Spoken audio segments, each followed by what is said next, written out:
sabendo que ele é nada mais do que uma coleção atualmente conjuntado de átomos e moléculas e químicas e coisas assim que não significa absolutamente nada e que neste sentido ele não é nem diferente de uma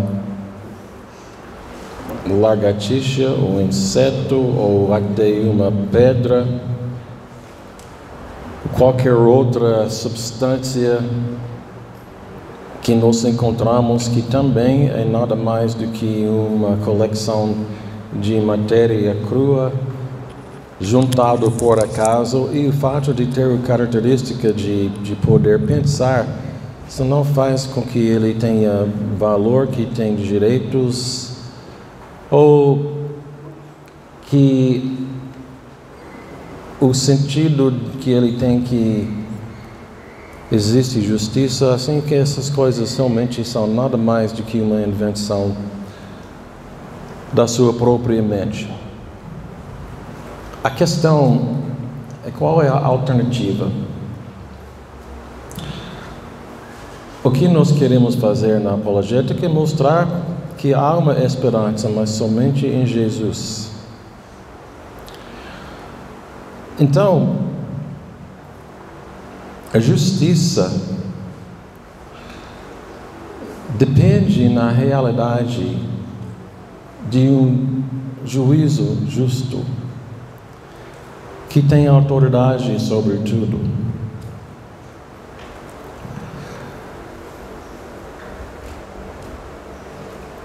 O ser humano, se fosse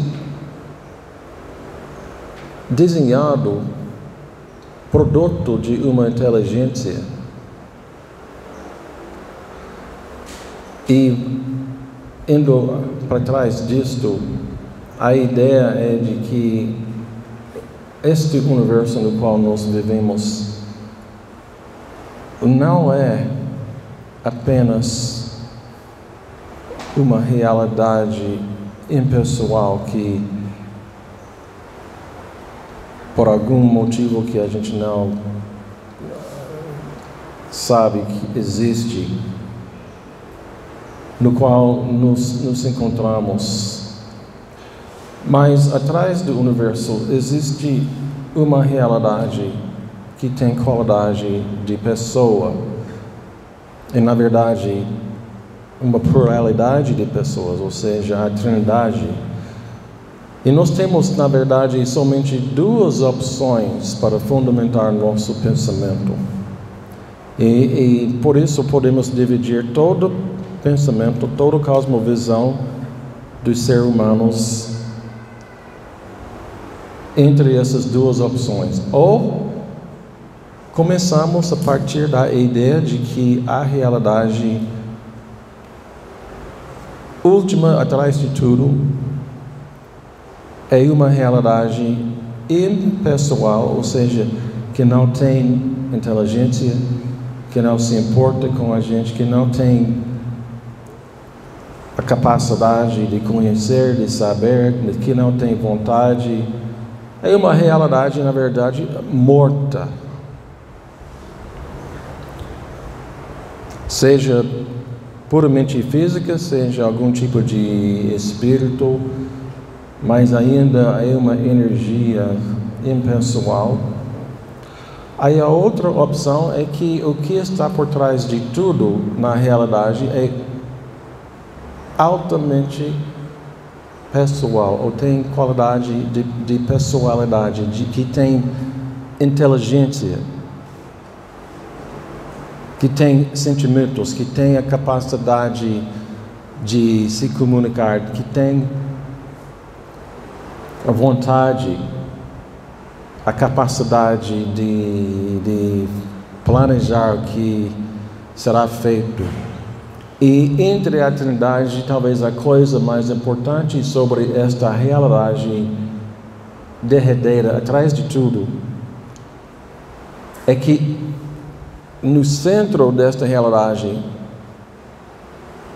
do único Deus, que é três pessoas, é o amor entre essas pessoas. O ateu, o não cristão, o espírita,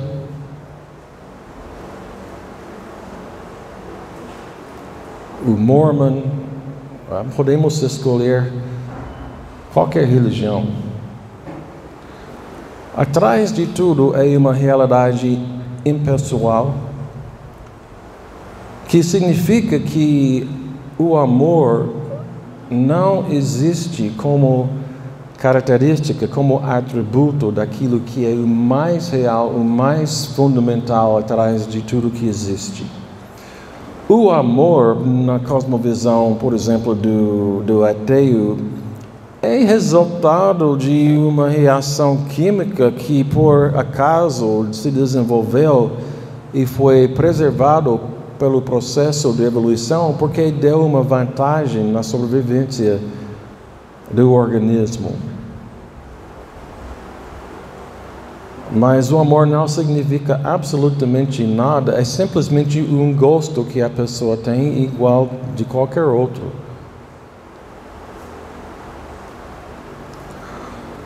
A partir da ótica cristã, o amor é a realidade mais essencial, mais profunda, mais fundamental em tudo que existe, porque está no centro do ser de Deus.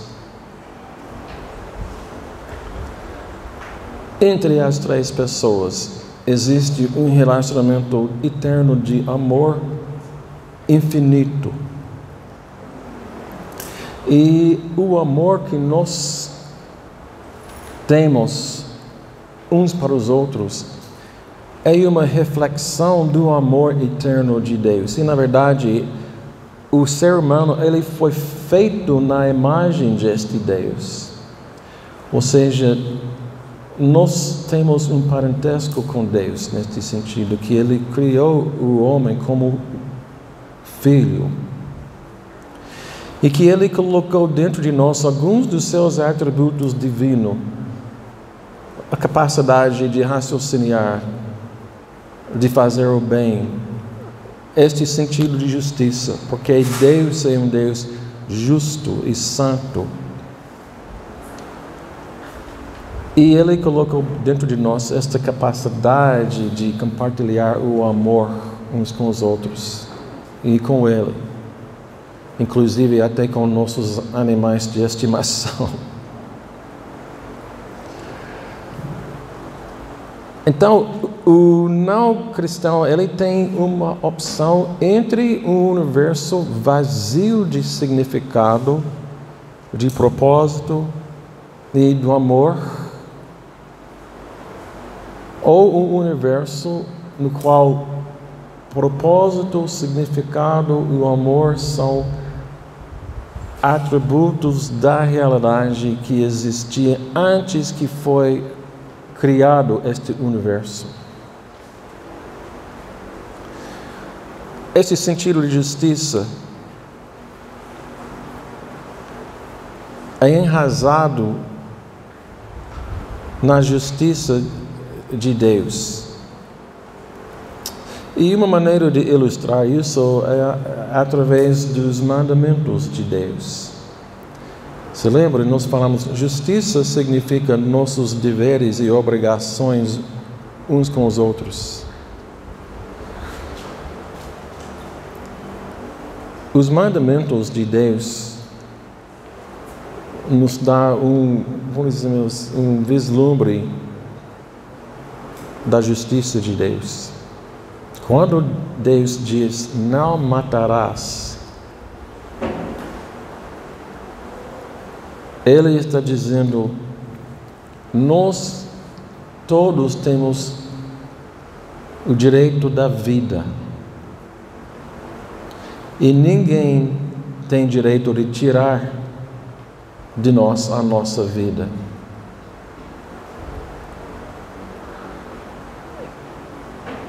Quando Ele diz, não furtarás. Ele está dizendo que nós temos direito de ficar com aquilo que é nosso, de usufruir os resultados do nosso trabalho, de propriedade privada, e que ninguém tem direito de tirar isto de nós. E aí nós podemos analisar os mandamentos assim, mas os mandamentos de Deus, de modo geral, significam que as pessoas na sociedade têm obrigações. E justiça significa quando nós cumprimos as nossas obrigações. Como eu disse no início, eu pego a maçã e levo comigo, mas assim que eu fizer isso, então eu terá a obrigação de pagar o custo da maçã.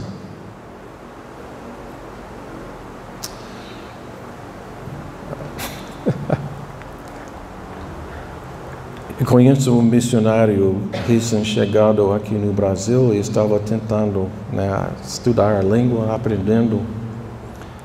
Aí foi na feira, vi um cara vendendo frutas e foi lá e falou com ele que ele estava querendo comprar uma maçã. Aí ele falou: "Oi, quanto que é uma moça?" Ai, ai, ai. Misericórdia.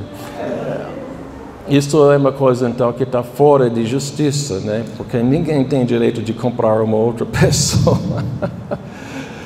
Também o que não é justo é que português é um idioma difícil de aprender. Mas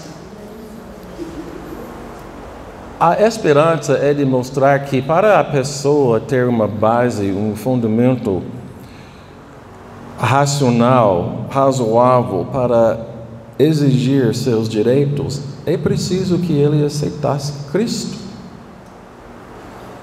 Que somente por dentro da cosmovisão cristã nós temos uma base lógica e racional para acreditar que existem direitos humanos, que existe uma diferença entre o bem e o mal, e que há uma base para realmente tratar as pessoas de uma maneira justa. E ao abandonar isso, a sociedade é completamente desnorteada, não tem nada de guiar as nossas escolhas e nos dar direção. Porque sem o Deus pessoal, infinito, atrás de tudo, então vale tudo. Ou a gente pode dizer que vale nada. De qualquer jeito, a única coisa que resta depois disto é poder. Ou seja, quem tem as melhores armas, manda. Felizmente, pela graça comum, o não cristão, ele leva emprestado os valores objetivos que nós encontramos na Bíblia. Mas para alcançar as pessoas, eu digo, a melhor defesa é uma postura ofensiva. Não para ofender neste sentido, mas o ataque como um jogo de futebol. Ou seja, desmontar a cosmovisão do não cristão, para mostrar que a única opção que ele tem é ou Jesus ou nada. Aí, o pastor tem algumas perguntas e vamos lá para ver o que é. Não tenho. Também eu dou umas matérias de missões. E o senhor lecionou teologia sistemática também. Uhum. Então é o seguinte, ele pode responder a qualquer pergunta. Não. Eu só falei isso por causa disso. O senhor quer primeiro apresentar o livro que o senhor escreveu junto com o Franklin Ferreira, que é o Manual de Teologia Sistemática das Edições Vida Nova, bem conhecido no meio teológico, e quando eu lecionei Teologia Sistemática, a gente usava como um dos materiais da sala, era o livro do Dr. Alan, né? Então agora os meus olhos viram o senhor, né? e meus ouvidos ouviram. Então esse é o livro. Como que foi a composição do livro? Como que foi para o senhor? Como que foi a parceria com o Franklin Ferreira? O livro começou porque quando eu cheguei no Brasil eu não sabia falar nada. Então eu tive que escrever as palestras e ler na sala de aula. Aí acabou então com uma apostila. Depois de algum tempo eu estava deixando isso com os alunos, uma vez que eu falava, então eu não precisava ler mais. E o Franklin, ele era meu aluno do mestrado, e quando ele terminou o curso dele, ele também começou a lecionar, e estávamos trabalhando junto, e resolvemos revisar a apostila para ter um material comum entre as turmas. Depois, isto, não sei exatamente a história, é ele que sabe, que alguém lá na Vida Nova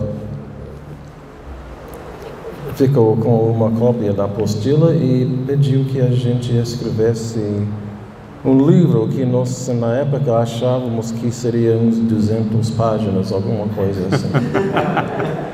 Hoje, ficou com quantas no final mesmo? 1.200. Então começamos, né?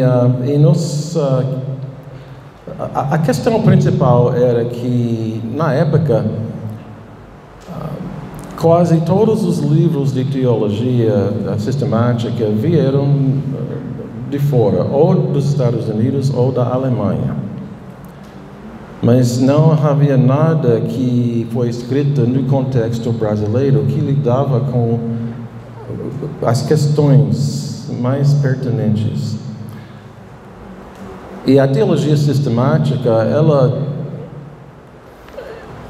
além de simplesmente organizar o conteúdo da Bíblia em vários tópicos, é a aplicação da teologia na realidade do povo, né, onde nós estamos. Então, nós sentimos muita falta de alguma coisa por este contexto brasileiro. Então, nós resolvimos fazer isto. E os capítulos, então, tem uma metodologia que eu aprendi de um professor meu, mas a gente começa com um estudo de várias doutrinas, né? Vamos começar, por exemplo, vamos supor que estamos estudando a doutrina da encarnação de Cristo. Então, nós começamos com um resumo de como foi ensinada esta doutrina na história da igreja. Aí depois eu fiz um resumo do ensino de várias seitas sobre esta doutrina. Os Mormons, as Testemunhas de Jeová, e principalmente no Brasil, o Espiritismo e as religiões afro-brasileiras.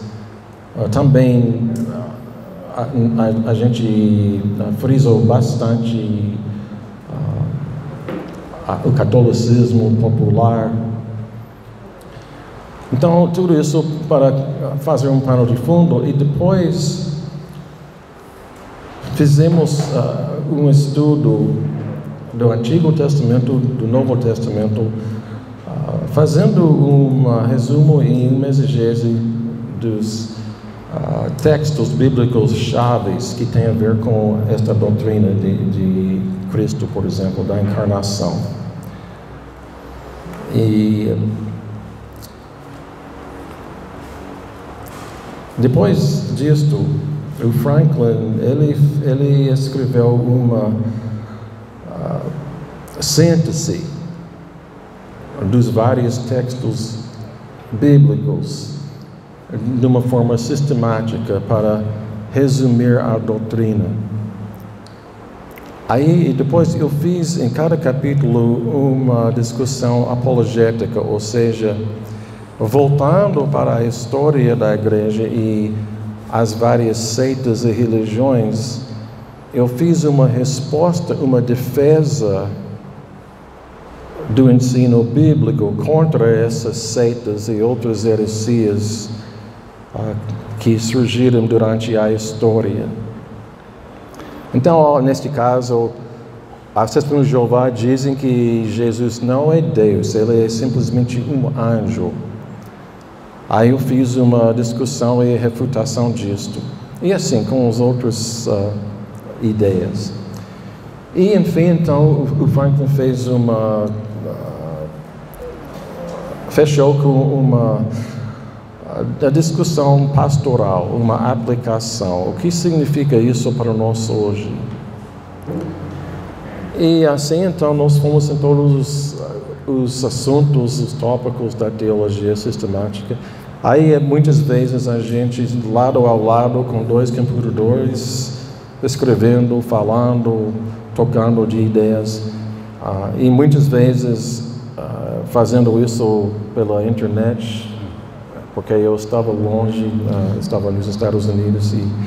E foi assim, e a gente escreveu, e a coisa começou a crescer, mais e mais e mais, até que a editora falou, já chega.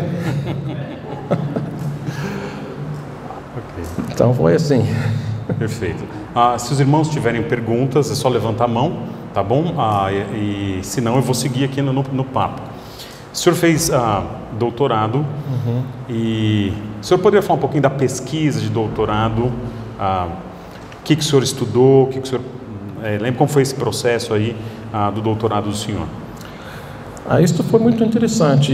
Eu na época, isso antes de morar aqui como missionário, a gente já esteve aqui várias vezes e tínhamos amigos em vários lugares no Brasil. E durante as viagens anteriores, eu fiquei muito curioso sobre esta questão de sincretismo e o contexto religioso que está... Aqui parece que é uma salada de religiões no Brasil. E esta questão de sincretismo na Igreja Católica também, porque parece que o povo, na religião popular, tem uma mistura de ideias e as pessoas não têm dificuldade em mudar de um contexto para outro, ou viver dentro de catolicismo e espiritismo, ou alguma coisa assim, sem sentir a contradição, algum tipo de tensão entre... Eu achei muito interessante isso, mas como é que nós vamos comunicar? Também tem esta questão que na época era estava muito mais discutida, agora ainda existe, mas essa questão da teologia da libertação e a política e o marxismo. E para entender tudo isto, eu decidi pesquisar dentro da Igreja Católica um movimento que existe de sincretismo entre as religiões afro-brasileiras, Candomblé, Umbanda, e a prática católica e também misturado com este ramo de marxismo, a teologia da libertação.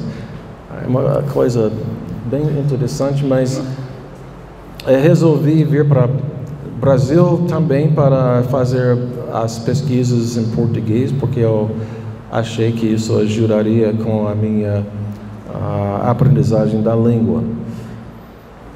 E o que eu encontrei neste movimento foi realmente um desejo entre as pessoas de experimentar uma realidade espiritual.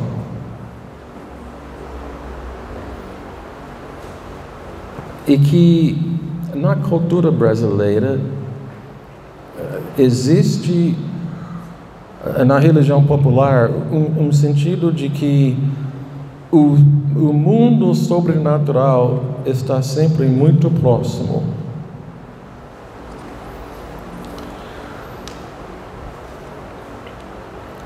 E também esta questão da libertação, que tratava muito com a questão de pobreza, da situação de miséria nas favelas e mais um sentido de justiça, né? Aí então isso mexeu muito com a área de ética. Então eu fiz um estudo sobre isso e aconteceu que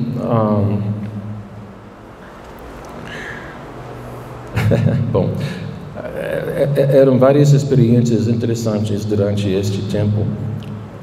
Um padre, por exemplo, que me convidou a um terreiro de candomblé. Eu não fui, não. Não, mesmo fazendo pesquisas, eu não vou fazer parte de uma ritual de chamar demônios. Mas a realidade desta parte diabólica também ficou muito evidente. E como que isso influenciou depois? Como foi a decisão do senhor vir e mudar para o Brasil? Na época, na verdade, a gente já tinha tomado essa decisão. Então, a decisão de fazer este estudo aqui, eu fiz porque eu já estava no caminho para cá, então eu achei que seria muito mais interessante fazer os estudos para eu conhecer muito melhor o contexto da cultura. Uma coisa que eu percebi também, quando eu cheguei, eu estava dando aulas no Seminário Batista, no Rio, de muitos alunos de segunda, terceira, até quarta geração batista, criados em lares evangélicos, e através de muitas conversas ficou muito evidente para mim que um grande número destes alunos, que seriam no futuro pastores batistas, mesmo sendo brasileiros, não conhecia quase nada sobre a realidade cultural dos católicos, que eles eram tão isolados. Mas como é que você vai evangelizar uma pessoa sem entender a sua realidade? Um dia eu levei um grupo de alunos, a gente estava no caminho para a conferência Fiel, eu tinha um carro lotado com alunos. Só que no caminho do Rio para São Paulo, eu disse, não, vamos dar uma parada aqui na Aparecida. Vocês precisam conhecer o Catedral. E foi muito engraçado. Eles não tinham a menor ideia daquilo que estava lá dentro e eram completamente escandalizados e horrorizados com aquilo que eles viram lá, porque não conheciam essa realidade. Mas eu achei muito interessante, né, de conhecer o que é, o que está no coração do povo fora da igreja, para poder entender, né? Aí, isso. E o senhor lecionou em alguns seminários no Brasil e mencionou então essa experiência. Como o senhor tem enxergado a igreja, o ensino teológico, a formação do brasileiro na área da teologia? Como que é para o senhor? Qual que foi um choque? O que o senhor pensa do aluno brasileiro, dos que o senhor teve contato? Olha, eu já tinha dado aulas nos Estados Unidos. A minha impressão até hoje é que o aluno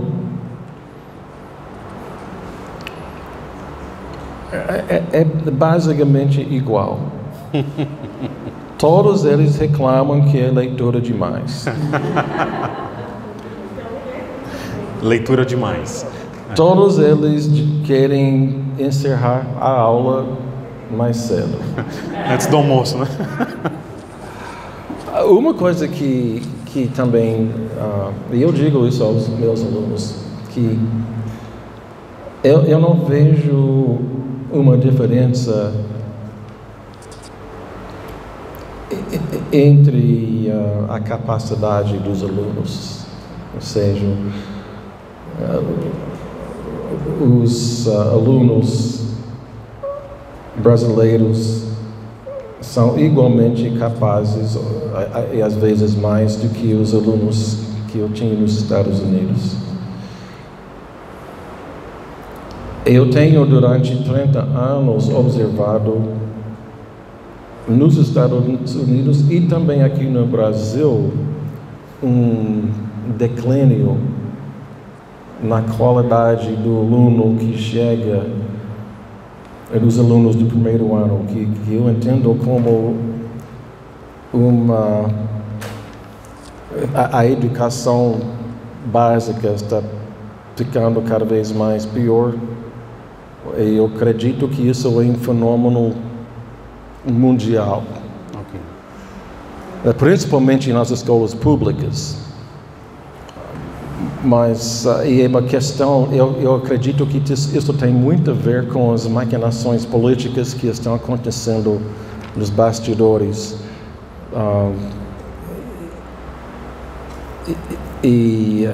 Os ministérios de educação e assim, mas nós precisamos realmente trabalhar bastante para manter o nível,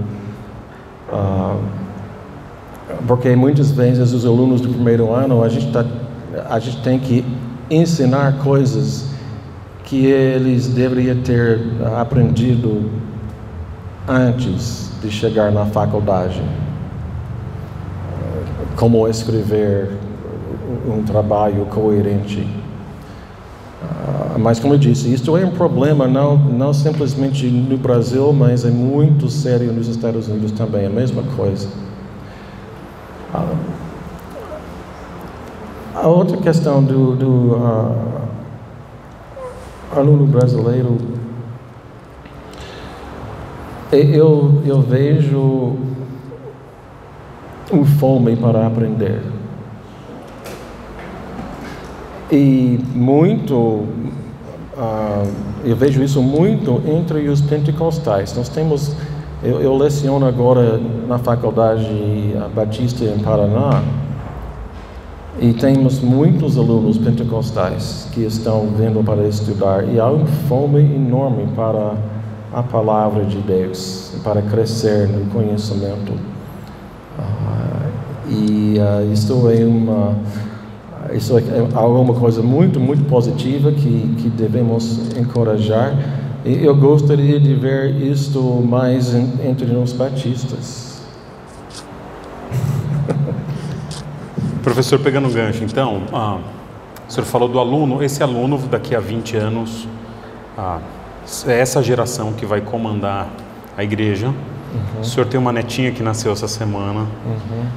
Como que o senhor vê a vida adulta dela na igreja? Qual a sua perspectiva?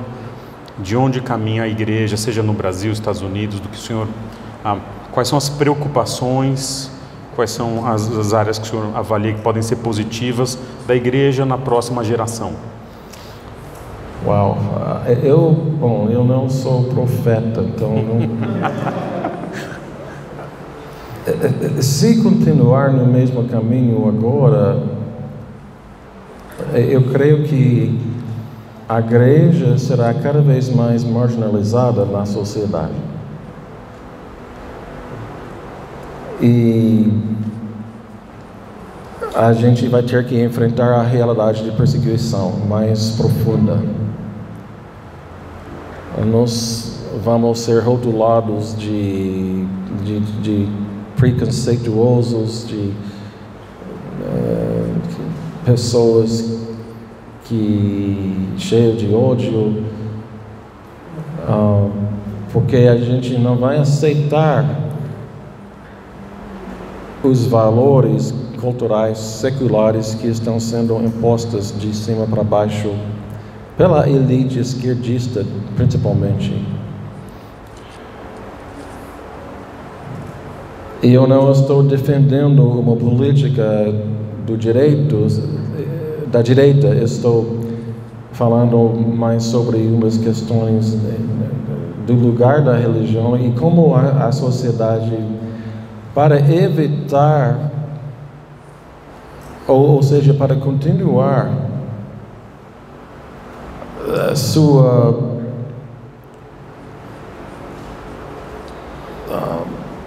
busca de autonomia de Deus,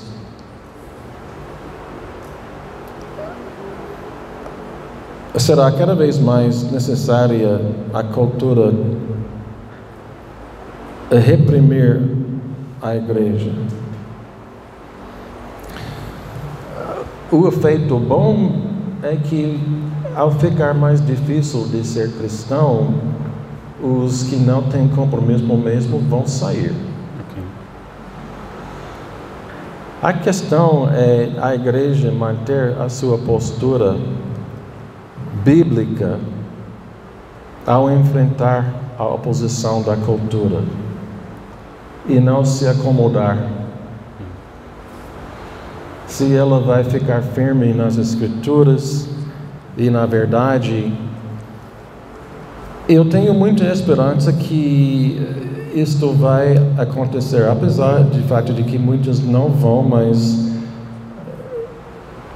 eu acredito que a igreja vai prosperar mesmo sofrendo. Eu não vejo necessariamente a perseguição como existe na China e outros lugares onde os cristãos vão ser presos e coisas assim, mas que vamos perder alguns dos nossos direitos, ser rotulado crente vai ter uma conotação bem negativa na sociedade e vamos sofrer discriminação por causa disto. E a questão é de criar um contexto na igreja onde as pessoas recebem o apoio para enfrentar tudo isto.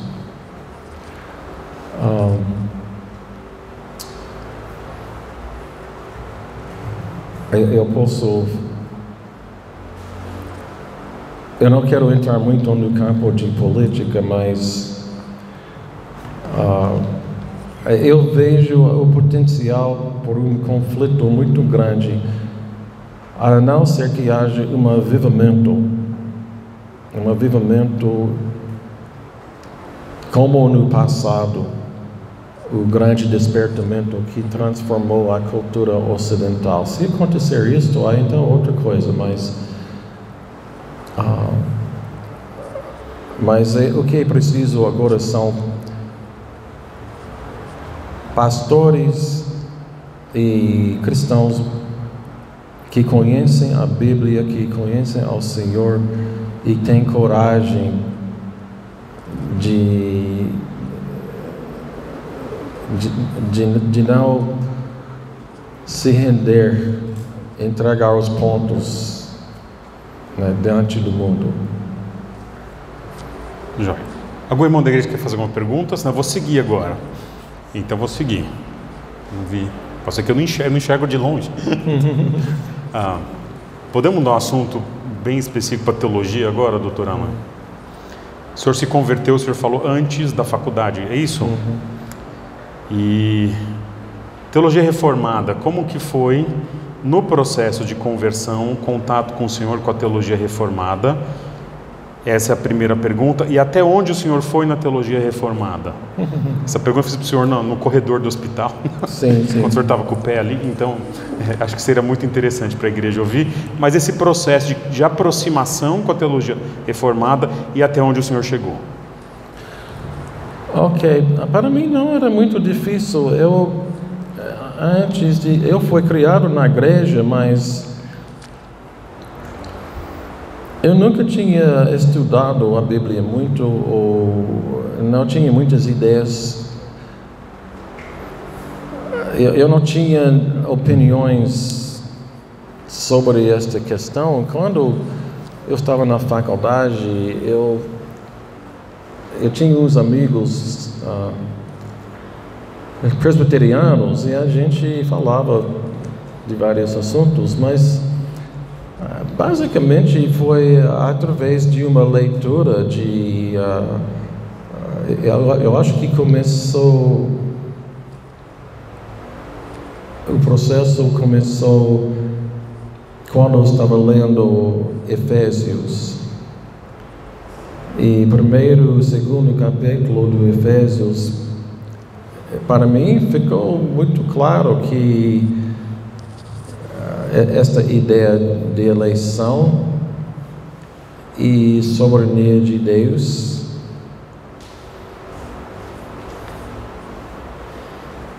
aí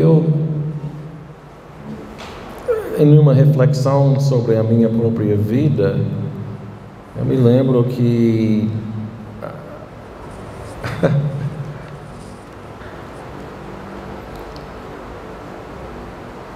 na verdade foi a graça de Deus que libertou o meu coração para eu poder receber Cristo. Que foi muito claro que não foi que eu estava procurando a verdade ou que estava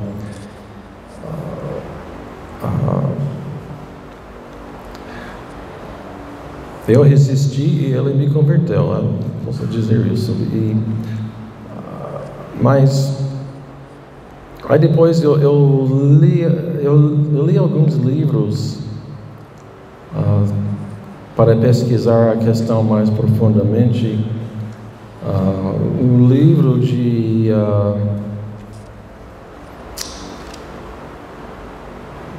Lorraine Bochner, agora eu sou muito ruim de lembrar os títulos dos livros, mas um teólogo presbiteriano que escreveu sobre a doutrina de eleição, os 5 pontos.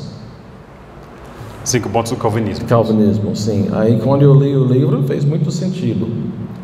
Então, para mim não era muita controvérsia, não. Não era uma luta. Eu li alguns livros e lendo, aí eu também comecei uma leitura da Bíblia toda, né? E sempre os textos colocando no contexto de uma interpretação reformada, os textos então faziam muito mais sentido.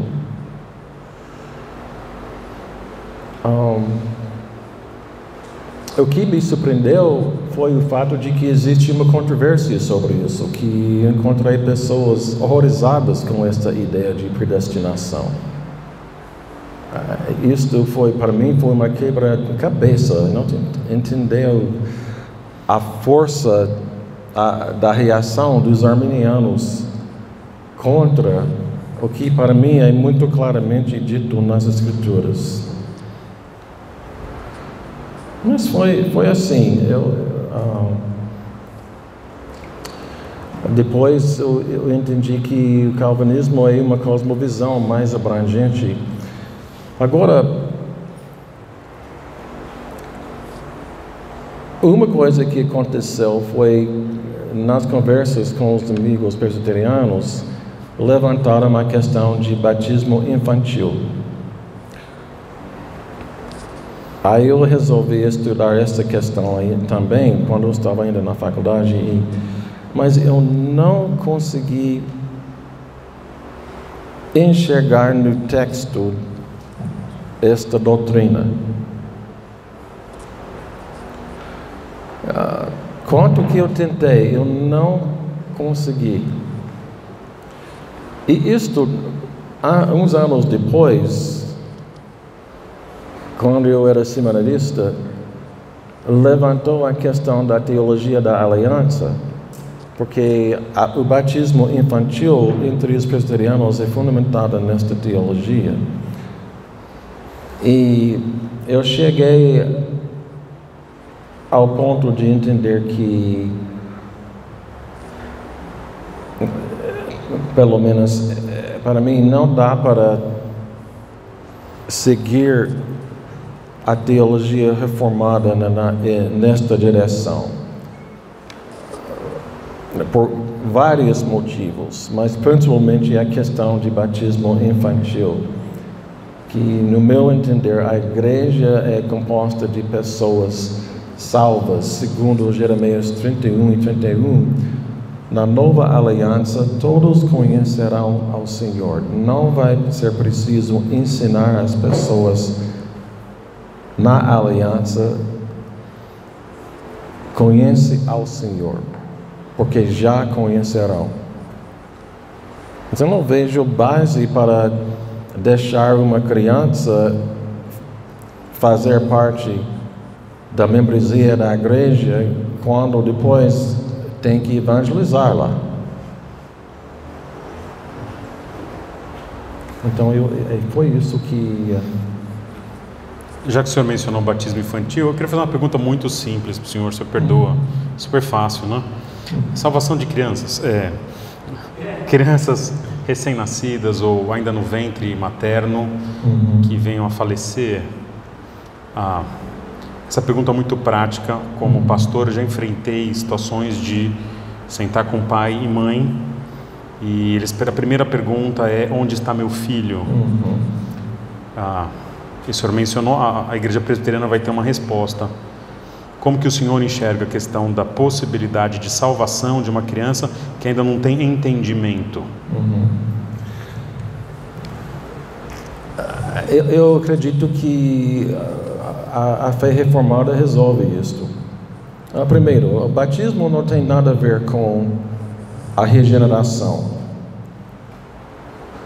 Então, o fato de ser batizado ou não se importa no caso da criança. Também eu falo a partir da minha experiência pessoal, porque também nós sofremos perda, na verdade, de mais que uma no momento de nascimento. Aí eu não vou contar a história toda, mas nós passamos por isso pessoalmente. No meu entender, primeiro, de um lado, tem algumas pessoas que dizem que a criança, o neném que morre assim, é inocente, porque não chegou a pecar ainda. Então, assim, ela vai para o céu. Eu não vejo isto como sendo bíblico, porque mesmo não fazendo um pecado de propósito, a natureza da pessoa no ventre já foi corrompida pelo pecado. E isto não pode ficar na presença de Deus. Mas o fundamento do meu pensamento, sim, eu acredito que são salvos. sem nenhuma dúvida. Biblicamente, podemos citar alguns textos, né? Davi, por exemplo, falando do filho dele, né? Na oração que morreu. Mas a base da minha convicção está na doutrina da expiação particular. A gente chama expiação limitada, mas eu não gosto disso porque são os arminianos que estão limitando a expiação e não a gente. Mas um dos pontos do calvinismo. A expiação quer dizer a morte de Cristo não era apenas para possibilitar, né, a salvação, não para proporcionar a possibilidade, a oportunidade de salvação, uma salvação hipotética. Jesus morreu na cruz especificamente por suas ovelhas. Ou seja, a morte de Cristo garante a salvação das pessoas que ele representou na cruz. As ovelhas dadas a ele pelo Pai. João 3,16 diz o quê?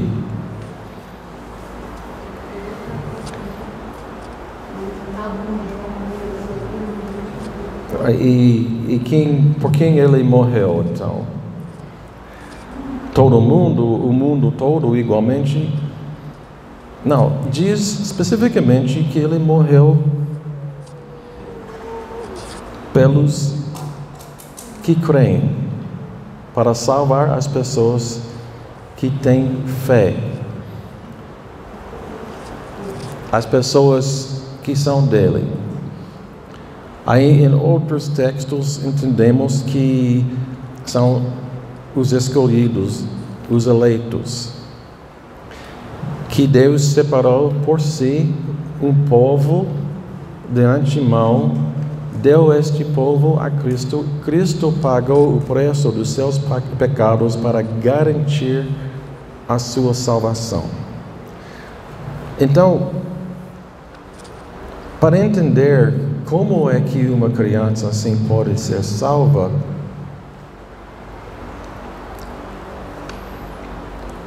é como eu acredito que a Bíblia afirma, essas crianças fazem parte dos eleitos, dos escolhidos, e que a salvação delas é garantida porque Cristo morreu para expiar, mesmo não cometendo um pecado de propósito. A expiação de Cristo justifica, é a base que Deus tem para declarar que a natureza pecaminosa dessas crianças não conta contra elas. São declaradas justas diante de Deus. Não porque são inocentes, mas porque Cristo morreu no seu lugar. Então, a conclusão que eu deduzi disto é que toda criança que morre antes da idade de poder ser responsável faz parte dos eleitos de Deus, representado por Cristo na cruz. As crianças, os nenéns não eleitos, não morrem na infância, mas vivem pelo menos até uma idade de poder ou aceitar ou rejeitar, ou seja, de tomar uma decisão responsável. Então é assim que eu entendo teologicamente, né, esta questão. Doutor Alan, nós estamos já caminhando para o final, então os irmãos da igreja vão ter a última oportunidade. Então eu vou fazer perguntas, se os irmãos tiverem aí, só levantar a mão, senão faz perguntas mais diretas e as respostas do Senhor mais resumidas. Pergunta muito fácil para começar para o senhor.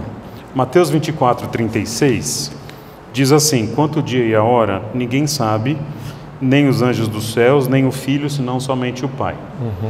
Como que o Filho não saber o dia e a hora, se relaciona com a divindade de Cristo, que supõe onisciência? O senhor tem 10 segundinhos aí para... É que eu conheço uma pessoa que está fazendo mestrado, que vai trabalhar com esse texto, ele queria uma opinião. Bom, a minha opinião é uma especulação, mas o que nós temos em Filipenses 2 é que quando Jesus se encarnou como ser humano, ele se esvaziou não dos seus atributos divinos, mas a aplicação ou direito de utilizar alguns dos seus atributos.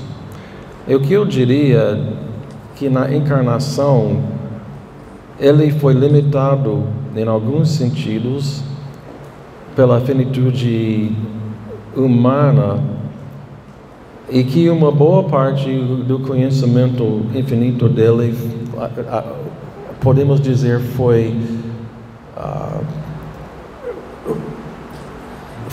colocado do lado, o que eu não sou freudiano na psicologia, mas neste sentido eu creio que existe um aspecto da mente inconsciente, é assim que diz? É subconsciente. Subconsciente, e que no subconsciente de Jesus, muito do conhecimento infinito de Deus foi, vamos dizer, armazenado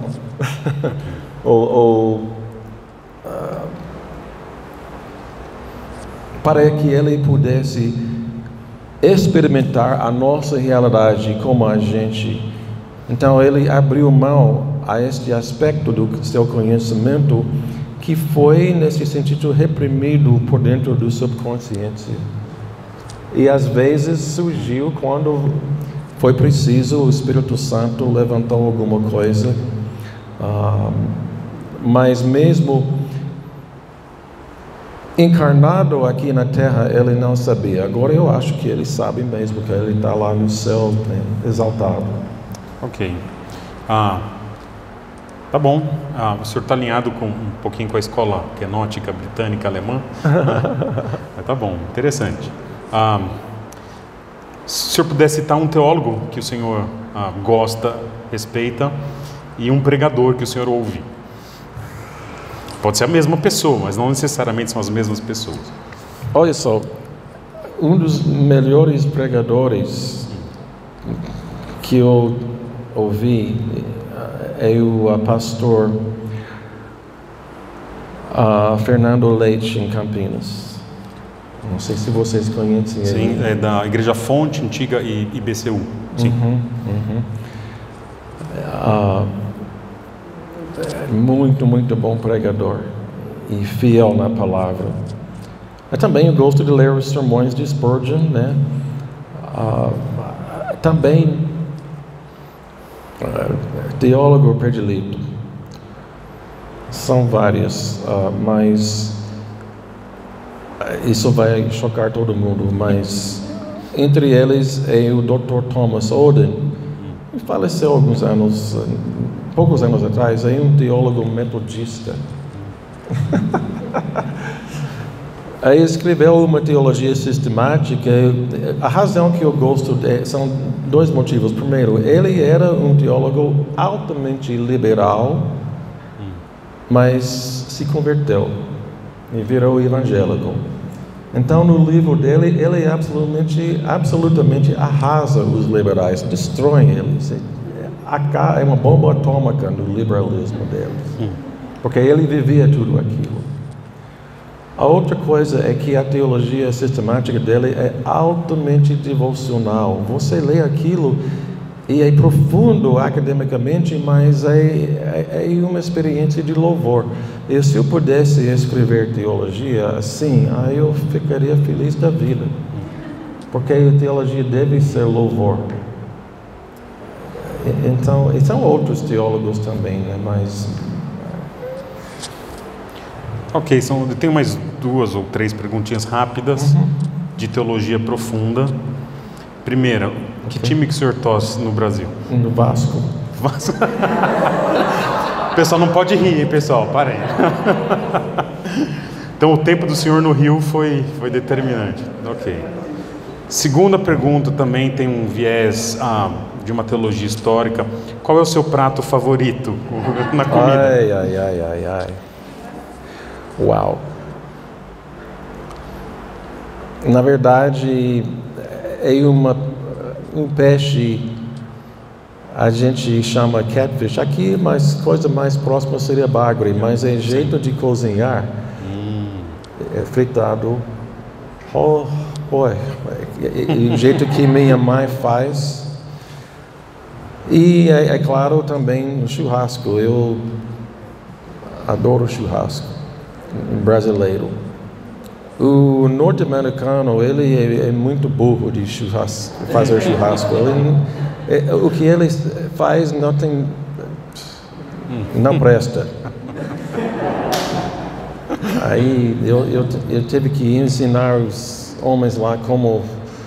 Para eles é um hambúrguer, alguma coisa assim. E também eles usam churrasqueira de gás, que é uma abominação. Gente, que é isso? Deus, ele inventou carvão para que a gente pudesse ter um churrasco de verdade. Então... Ok. Amém, é isso aí. Doutor Alan, mais da metade da minha igreja, eles não têm coragem de fazer a pergunta que eu vou fazer para o senhor agora. Eu olho aqui no olhar deles, eles não têm coragem. Eles têm vontade, mas não têm coragem. Doutor Alan? Eu já sei o que é. O senhor já sabe. E esse cabelo comprido aí? Olha só, há uma história interessante atrás disso. Além do fato de que eu, na minha juventude, durante a época, era os anos de 60 e 70, que todo mundo, né, andava assim, com cabelos compridos. Eu estava numa reunião dos professores na faculdade nos Estados Unidos uns anos atrás, não sei, 5 anos agora já. E eu falei alguma coisa sobre um livro que estou trabalhando de apologética, que a editora Fiel pediu este livro, não sei, 7 anos atrás já. Aí eu comecei trabalhando, mas meus amigos, os professores estavam percebendo que eu não estava fazendo muito progresso e aí brincaram comigo sobre isso. E na época eu estava precisando cortar os cabelos. Aí eu lancei uma brincadeira dizendo, então acho que eu não vou cortar os cabelos até que eu terminar esse livro. Aí na conversa virou quase uma aposta, né? Isso. Então eu disse, não, então eu aceito esse desafio, não vou mesmo. Achei que seria mais um ano, alguma coisa assim. Até hoje o livro não foi terminado. Mas são várias coisas. A gente mudou, estamos construindo uma casa, tem muitas coisas. Mas o senhor fez aposta em tudo isso? Mas a coisa mais marcante é que a minha esposa, que também é filha daquela época, acabou gostando. E eu acho que mesmo completar o livro, que ela não vai me deixar cortar os cabelos. Não sei. Um dia eu acho que vou terminar o livro e cortar, mas por enquanto estou deixando assim e gastando um pouquinho de dinheiro que eu não gasto comprando um corte de cabelo. Okay. Aí, mas É interessante porque sou bastante conservador na minha teologia e também na política, mas isso me dá mais um aspecto de radical, né? Outra coisa também, eu sou roqueiro, eu toco guitarra elétrica. É isso aí. Eu gosto de música pesada, heavy metal. O senhor está no lugar certo, o senhor está no lugar certo. Então isso, é tudo isso. Ok. Uau. Alguém quer falar uma última pergunta da vida aqui, dessa vez? Doutor Alan, então, olha, eu não tenho como agradecer a Deus, foi um privilégio gastar esses 3 dias com o senhor. Possivelmente estaremos juntos ainda em fevereiro, se não em junho ou julho, mas Deus sabe quanto já agradeci pelo privilégio. O senhor está aqui e Deus tem estado com o senhor esses dias, e outros irmãos também, o Daniel. Nós aproveitamos muito. E eu vou orar pelo senhor agora. O senhor tem um momento muito importante indo para São Paulo. Agora está com a netinha e com o genro, a filha. A sua esposa chega na terça-feira, não é isso? Nós vamos orar pela viagem dela também. E orar para que seja um mês muito especial. E nós, como Igreja Batista da Trindade, somos muito gratos. Foi um tempo muito especial, extremamente simpático, não é? E a próxima vez que o senhor vier, o senhor vai ter a guitarra do senhor aqui para a gente fazer um solo aqui, tá bom. Fazer um som. E há de ser muito, muito gostoso como comunidade. Tá bom? Então eu vou orar pelo senhor e vai estar encerrado o nosso tempo aqui.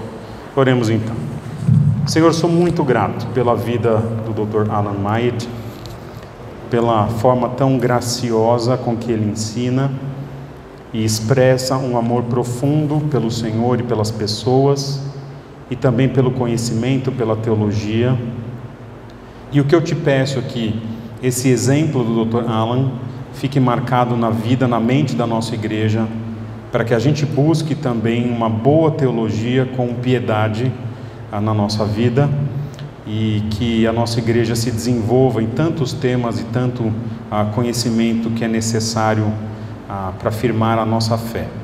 Te peço que o Senhor esteja com ele na volta, no retorno para São Paulo, que seja um reencontro muito especial com a família, e ele tenha um tempo especial com a filha, com o genro e com a netinha, e que o Senhor cuide também da viagem da esposa do Dr. Alan, que eles se reencontrem em paz e alegria, e que o mês de fevereiro deste ano fique marcado na vida deles como um tempo de muito amor, graça da parte de Jesus na vida dessa família.